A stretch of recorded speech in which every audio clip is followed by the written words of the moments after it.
What's up, everybody? It is early in the morning and Lauren and I are about to leave for a little road trip.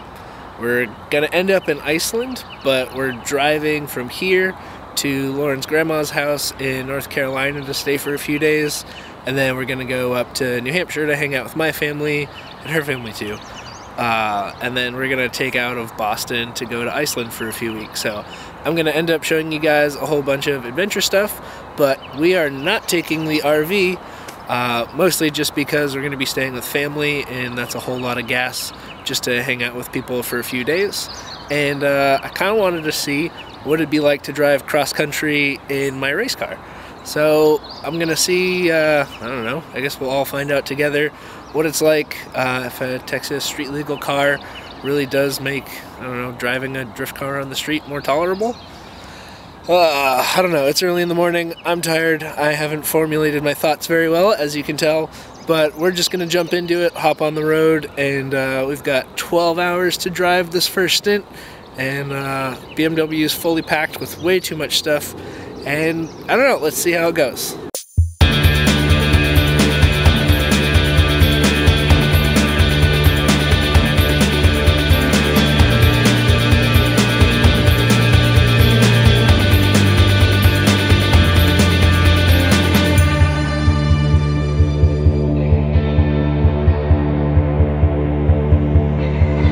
It is now the next day.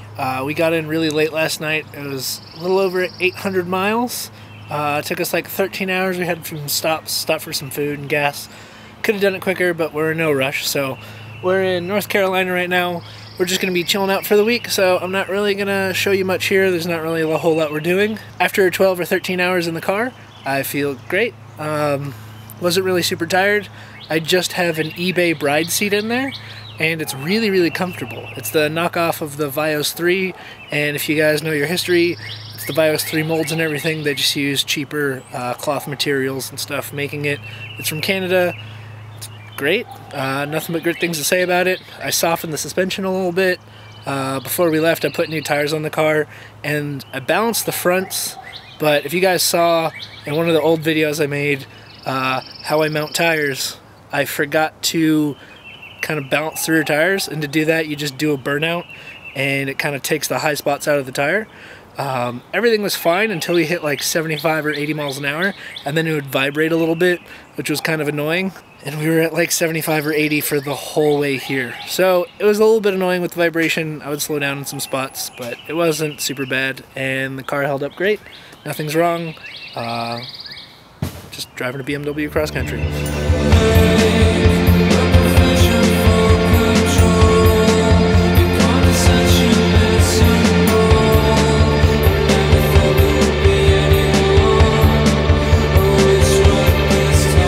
So we just stopped in New Jersey to get gas and food. In New Jersey, that you have to like pay someone to pump your gas for you, which is really weird, and gas is super expensive because of it. So if you're making a cross-country trip, skip New Jersey altogether because it sucks. That's it.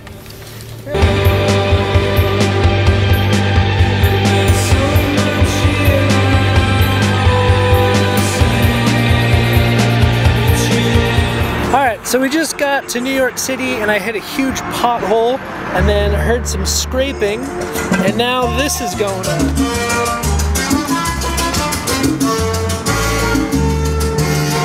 So, I've got some daylight left. I'm gonna try to figure out what it is. This sucks. So, someone's having a family reunion over there. They're having a great time. I am not. I snapped my, I guess you could call it a control arm. Right in here. That snapped. So the thing that holds the spring, that holds the whole suspension together snapped because I hit a huge pothole. Thank you so much, New York City. I have no idea what I'm gonna do. I gotta brainstorm a bit and figure out what's going on, but this is really awful. More later. So we're 4 hours away from my house in New Hampshire. It's after 7, so nothing's open until tomorrow, but I have the cats with me, so we're worried about staying overnight. I threw the spare on there. and that just makes it so it doesn't really rub on anything. And I think I might just take it slow. I'm gonna throw everything back in the car and I'm gonna limp it as far as I feel safe. Drift car stuff, man.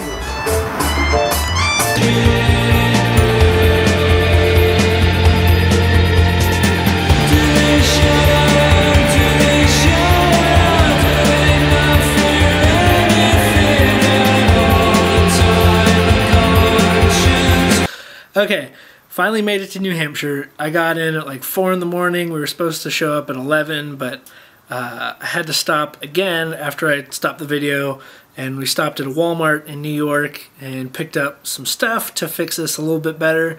Thankfully, there were a bunch of really nice people from Club Loose North. I posted up a thing asking for some help, and I had a bunch of people offer to tow me, but someone gave me this awesome advice, and I used it, and it got us home. But about 100 miles away from home, I had my spare tire blow out, and then I threw the regular tire on to limp it the rest of the way, which is surprisingly not quite trashed yet because it didn't rub on enough stuff. But this is the fix that got me home. Whoa.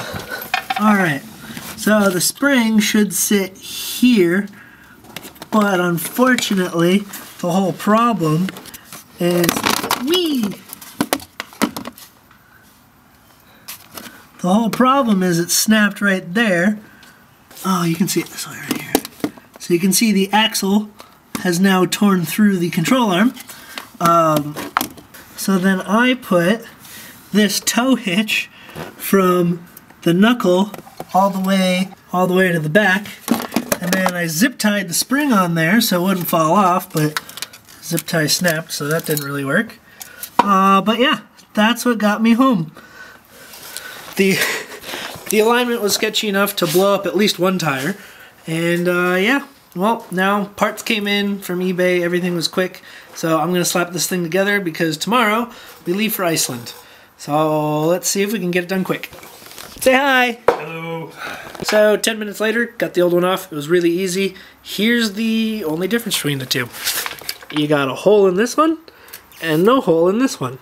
I think you want the no hole one, because this is where the spring sits. So the whole car's weight is right here, and it just went and broke there. And it broke right there.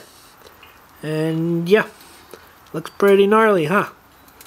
Thanks, New York City. Your streets are great, but I'm gonna go around New York on my way back down to Louisiana. Great. Let me show you what it's like with a new one on. Did a little bit of grinding away on the axle. But really, that's just aluminum. It didn't even scrape up the axle. You can see on the bottom side, you can still read the numbers on it. The only thing I'm worried about is it looks like it took some grease out of the boot here. So I got new axles. Look at that, all back together.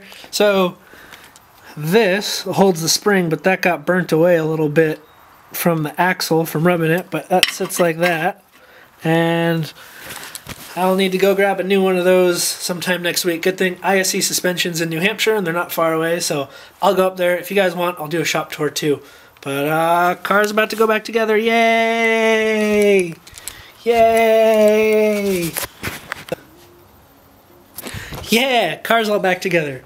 I'm gonna go take it out for a test drive, make sure everything works. But before I do, I wanted to show you guys this. If you work on cars and get greasy and gross, you know how awful it is to clean stuff off, and usually use Fast Orange, but I kind of don't always have a sink handy, and these things, my dad just showed me, are amazing. They're just wet wipes. Look at this. You got the grease on there, and you rub it. They're amazing. Look at that. Buy these. Alright, everything's on. I'm about to go take it for a little test drive around the neighborhood, make sure everything's groovy. But James Kurz just asked me a question. He wanted to know how I mounted my handbrake, because a lot of people just tear out the cup holders and put it there. But that is way too far over to the side. I like it really close, kind of like where the stock handbrake should have been. So when I put the roll cage in, I obviously took all the airbags out because they won't fit. So I also took out the airbag module, and that has a few little bolts on it. And I basically just bolted a piece of eighth inch thick steel to those bolts, and then I mounted the handbrake to that in between my seat and the center console. So I don't think this mounting option would work with a stock seat, but if you're drifting, you don't want the stock seat anyway. Get one of these awesome $200 eBay Bride seats. I also run the seat belt around it. Makes for easy mounting and everything.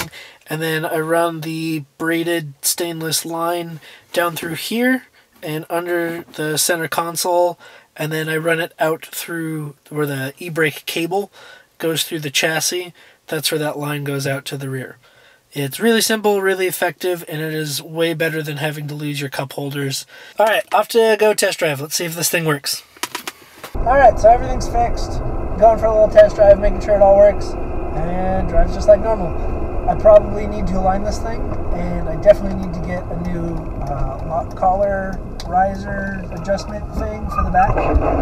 But luckily, ISC is like an hour away. Best suspension company in the world. So I will head up there when I get back from Iceland. And if you guys want, I'll do a little shop tour. We'll check out their stuff. They got a fleet of sweet 350Zs and stuff. I don't think I'll have Wi-Fi or any way to upload videos out there. So I'm just going to do a big recap video when I get back in a couple weeks. So this is my last video for a couple weeks. But thanks for watching the video. Thank you to everyone from Club Loose North for being absolute sweethearts. If you like this video, make sure to hit like and subscribe. And I will see you in a couple weeks in the next video. Bye! Here's a sweet video. This is a dog. Look at my dog.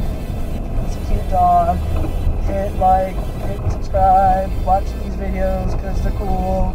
Share this video with your friends because your friends want to see it. Bye!